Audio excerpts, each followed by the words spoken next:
My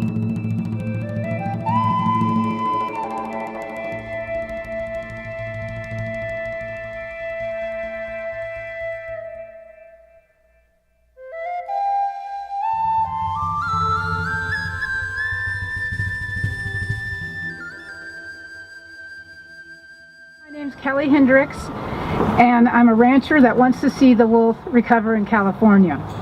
Wolves are federally listed as endangered in 2/3 of my state, and in that area there are only 10 confirmed wolves. In the last 2 centuries, we have shot, gassed, poisoned, trapped, and snared bison, prairie dogs, grizzly bears, coyotes, wolves, badgers, mountain lions, and more, all because they supposedly pose some sort of threat to livestock. There are 6 states where wolves are federally delisted, and all of them allow and encourage rampant killing of wolves. Science has proven that these lethal methods are ineffective and financially wasteful. The remaining wild areas and wildlife are the heritage of my generation, and my generation will feel the direct impact of what is decided today. Good morning, Commissioners. My name is Camilla Fox. I'm the Executive Director and Founder of Project Coyote. And I testified before you in 2012 on behalf of 5 national nonprofit organizations in support of listing the wolf under the California ESA. I'm here today to reaffirm that support. Putting wolves on the California Native Species list would be a step towards putting our ecosystems back in balance and creating a better future for our children and our children's children. Fish and Wildlife and USDA Wildlife Services should be required to promote non-lethal livestock protection methods such as the Marin Livestock and Wildlife Protection Program. The U.S. Fish and Wildlife Services proposed removing the gray wolf from the federal endangered species list, including any that make it to California. There does not have to be a breeding population of wolves to list them as endangered. Our Scientific Advisory Board, which includes some of the most respected wolf biologists in the country, strongly contend that listing is warranted and that wolves will ultimately benefit California both ecologically and economically.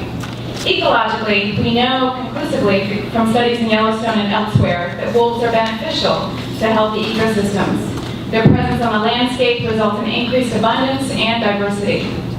Economically, we know that wolves benefit communities through increased tourism, generating millions of dollars annually to local economies. Stanford University found that wildlife viewing is exponentially more profitable than trophy hunting. In their study, wildlife viewing tourism saw $9.5 million in total contribution to the GDP versus $700,000 in hunting revenues. Prior to European contact, many Native American tribes in California valued wolves as integral parts of their culture, creative stories, ceremonial dances, and artwork. Throughout our history, we have stories about wolves and us, and how they taught us how to be families. We have not a single story of a wolf killing the people. We know that wolves would rather have their natural food habitats. That means rabbits, mice, other things besides cows and horses and people. We are not satisfied that we have no wolves in our territory, just as we have no land for us in our own territory. Ishi's people was in that same lot of hate, as same as we were, and they were wiped out. We can't bring Ishi's people back, but we can bring back the wolves. Those of us in the livestock industry need to remember that wolves were in California long before our livestock were. And forced to choose, the public might decide that they would rather see wolves and other large carnivores roaming our wild spaces rather than our livestock. At the very least, there may be an ethical obligation to right past wrongs and learn from past mistakes that can only be realized with the restoration of wolves. California has often led the way in conserving wildlife. Let us not join Idaho as an anti-wolf state, and instead fully protect the gray wolf by listing it as an endangered species. The majority of Californians support protective measures for wildlife, including wolves. But without greater protections, wolves may not be able to recover in California, and they face the same kind of persecution and prejudice that led to their extirpation.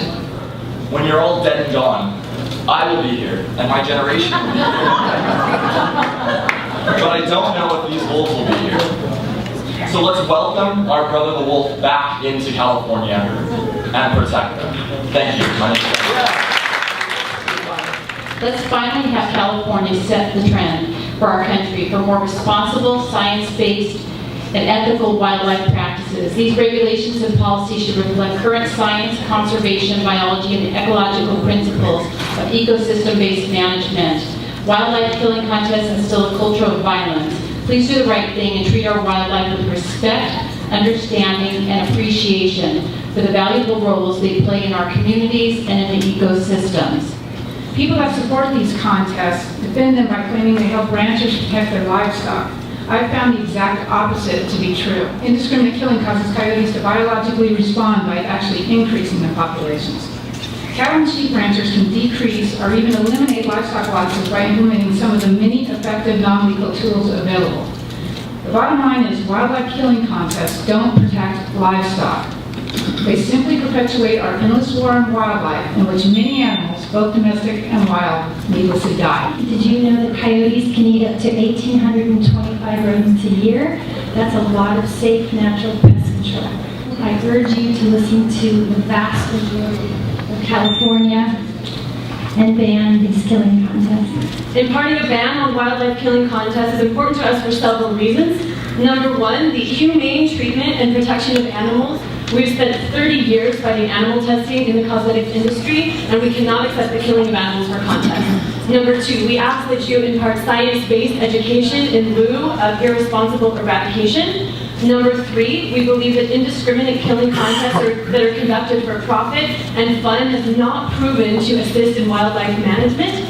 In fact, the decimation of a species has proven to harm the ecosystem. Contest supporters argue that wildlife killing contests somehow provide some legitimate wildlife management purpose. I'm sharing with you today a letter signed by more than 30 scientists from across North America who completely disagree with this claim. I wanted to also thank you and your organization for all of the information, all the support, working with our staff on moving this forward. Thank you. Thank you. And I also will just say that I hope that this is just the beginning. We look forward to continuing to work with the Wildlife Resources Committee on really modernizing predator management in the state. Thank you. Thank you. Thanks.